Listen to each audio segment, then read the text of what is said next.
about how you can stop doing that impulse spending. We have to dig down really deep into our brains because the reason we're overspending doesn't necessarily have much to do with our circumstances. Having more money and saving money and being good with money doesn't necessarily have anything to do with what we earn. It has to do with our relationship to money and how we understand it or do not understand it, and how we do not understand our own brains. So I'm going to talk about some very practical ways you can kind of hack your brain today to be a lot better with spending and to save a lot more so that you can use it for what's really important. By the way, real quickly, my name is Ina and I'm the lady behind Feminine Finance. And if you want to learn how you can be good with your money and help your wallet behave, then please subscribe and invest like in today's video, and the returns will be more videos. Also, at the end of this video, I'll announce who the winner of the giveaway that I had in the last video is. Number 1, and that is to pay yourself. So you're walking through the mall, you're seeing a purse and you want to spend money on it, and you feel this urge to buy it just because it's beautiful. Maybe it's even a purse you have been thinking about subconsciously, or you just think it looks really cute and you want to buy it. But you know you shouldn't. Here's a method I use to stop those purchases for myself. Learn to think that when you are saying no to items, it's essentially like paying yourself. Because here's the thing, you're feeling so rewarded in your brain by purchasing that item because of how it'll change your life or how it'll make you look or whatever. It's motivating you. So you need to find another motivation to exchange that motivation so that you will not buy it and rather save it. And here's how that can potentially work for you. If you learn to step back and just breathe, you're allowing yourself maybe to buy it, okay? But first you're just gonna go through some things in your head. You're not gonna ask like, do I need this? Like, do I really want this? Maybe I should wait 30 days. I mean, if that works for you, you do that. But this video is for those of us who that does not work for, that doesn't work.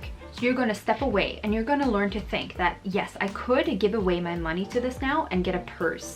I could give $100 and get this purse. However, if I say no, it's essentially like I earned $100 that I was just about to spend. So I'm keeping that money. I'm paying myself money in a sense. That way you're learning a little bit how to see the value of money because you're pretending like you're getting paid because you were just about to spend that money anyway. It would have been gone like that. But if you're saying no, you're basically getting paid $100 for not impulse buying. It's kind of like rewarding yourself. So you really need to envision in your head, okay, $100, it's gonna be gone if I buy the purse. However, it's gonna be back here again. It's gonna be in my wallet. Envision it in your wallet. I'm gonna have that for the future. And you can even take the step further, which I sometimes do, and that is if I resist a purchase and it's, let's say, exactly $100, instead of just, denying myself the purchase and, paying myself like I just talked about, I will invest it in an app. So I will go, let's say, in my favorite stock app, or I will go to my bank account on my app, and I will physically, or with my thumb or whatever, transfer $100 over to a savings account. That way, even though I know I can just extract it again from the savings account, I feel like I have done a physical action to save the money. And then it feels even a lot more rewarding. It feels like it's kind of set in stone. My next tip is to have a gigantic wish list. Now, why would you do this if you're bad at spending? This is how this helps. Let's say you're walking through Walmart, you see something that catches your eye. Let's say it's like a cute glitter water bottle or whatever. I mean, I'm just thinking of past experiences here. This technique will help for purchases like that, because if you at home sit and you write down absolutely everything on a piece of paper that you want, let's say you want a red top, let's say you want a house, let's say you want a boat, whatever you want in life or whatever you're wanting in kind of the next couple of years, write that down. Write down everything you're aware of that you're wishing for. Then write a new wish list with that wish list in mind and prioritize your purchases. You can prioritize based on need or based on want. It doesn't matter, just prioritize in an order you're likely to purchase these items. Then take this list and hang it on your fridge. It should be really long, not short like this one, but you get the idea. Also write the dollar amount approximately that item will cost so you have a general idea of how much money you need to purchase it. It does not need to be an accurate science, just whatever you think it'll cost.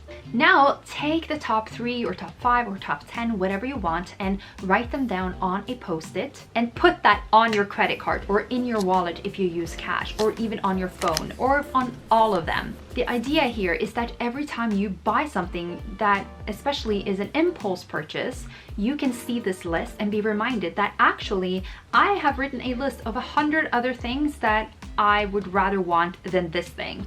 It gives you a reminder that you're actually wanting to spend money, but you're wanting to spend money on more important things that you've written down on your wish list and not this one item. When I have had this wish list, I have been way less likely to impulse purchase because I know that, well, like I can still spend money, but why not spend it on something that I really need or want? And having a reminder of that in my purse makes it even more likely that I won't spend.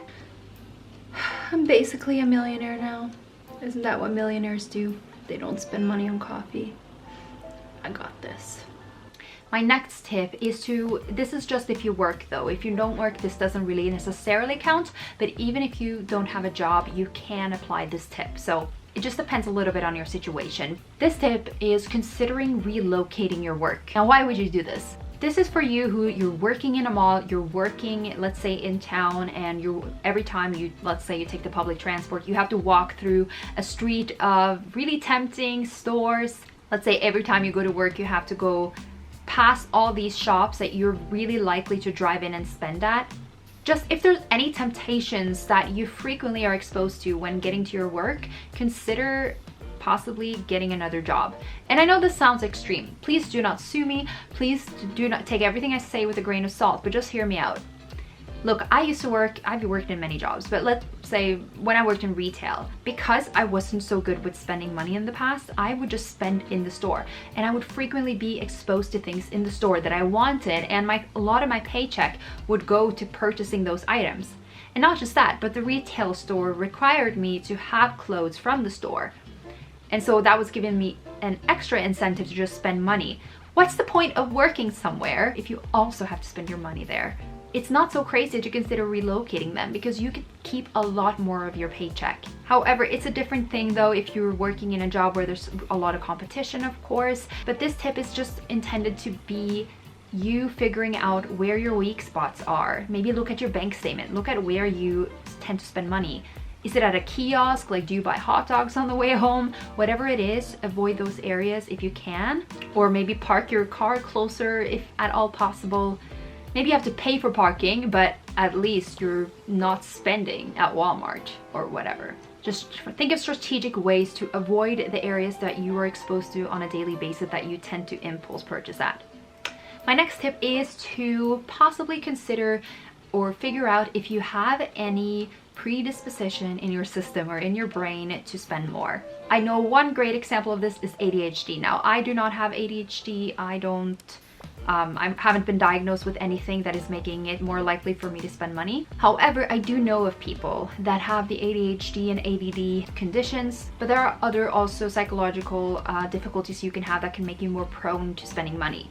I'm not saying you need to go and, get your ADHD diagnosis right now just because you spend bad. I'm not saying you have ADHD. I'm not saying you should even take medication. I'm not saying anything. All I'm saying is know yourself. If you have some sort of, condition in your brain making it more difficult for you than the neurotypical brain to stop spending money, that might be super helpful because then you can consider your options for treatment and thus instantly becoming a lot better with money. Because once you know you have, let's say, ADHD and you struggle with spending or impulse purchases, or you have some other condition, okay, I can get medication for this and that'll be up to you, or I can get treatment, I can go to therapy and that can be super helpful.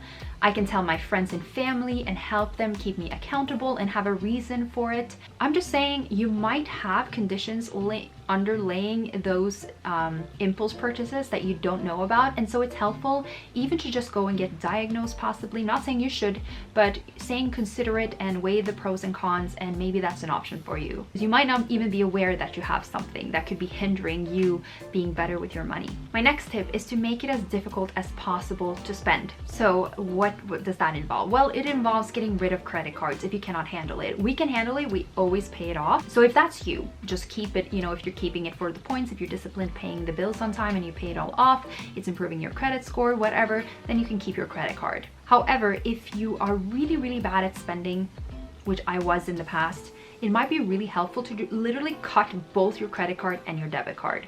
Or give it to some friends and family you know will not give it back to you even if you beg them. Ask even some friends or family to pay your bills for a few months while you get control of your spending. Not with their money, but with your money. So you give them your card if you trust them. Even if they spend from your card, maybe they would even spend less than you did. So maybe it's a good idea even if you don't trust them. Just joking. I'm just thinking of how I used to work in my head and how I can be helpful to you. Help saving go on automatic. Put all your bills on automatic that you can. Use cash, that way it hurts more to give money away. Use the cash wallet system, I'll link it. Possibly use food services that go on automatic to give you food so that you never go to the store and buy something you don't need. Even though you might pay a premium for that delivery service, it might be less than what you overspend every week. So do the math and consider if that's something that could help you. Just go out of your way to get your finances under control. Ask a good friend to, you know, distribute money to you if you're really bad. Ask a friend to sit and look at your economy who's good with money and ask for tips and apply the tips and ask if they can keep you accountable. It is so worth it to have that embarrassment and lack of control over your finances if it means that the rest of your life you spend your money well and can save it for your future and for your family. All right, if you like the tips today, please support this small channel by liking the video, and here is the winner of the contest. Congratulations. Please, you know, reach out to me and I will send you your Amazon gift card. And if you didn't win today's or last week's contest, no worries, there will be several more, so keep yourself posted. Follow me on Instagram or Twitter. All of that is in the bar below, and subscribe if you want more tips for finances and how to spend your money well. All right, bye. Here is my last video, my first video on this channel. Click it. Did you click it yet?